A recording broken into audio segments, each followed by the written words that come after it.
Peoples party ने मुल्क भर में महंगाई के खिलाफ एहतजाज का ऐलान कर दिया। कराची, हैदराबाद और दीगर शहरों में सेनेटर्स, अरकान असम्बली और कारकुनान आज एहतजाज करेंगे। वज़ीर आला सिंध मुराद अली शाह कहते हैं कि पेट्रोल की शॉर्टेज पर पूरे पाकिस्तान में धरने देंगे। दुनिया में पेट्रोल की कीमत कम हो रही है, पाकिस्तान में कीमतें बढ़ाई जा रही हैं। सईद गनी ने वीडियो पैगाम में शहरियों से एहतजाज में शिरकत की अपील की है।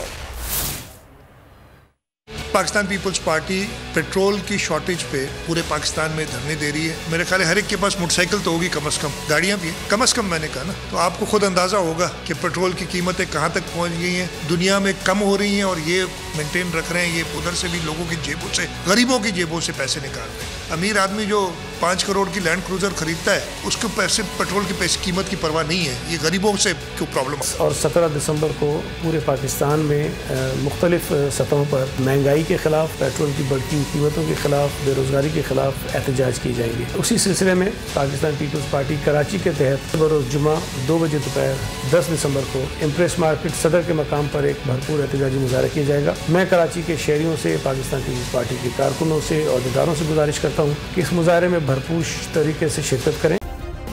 सब्सक्राइब करें और बेल दबाएं ताकि कोई खबर रह न जाए।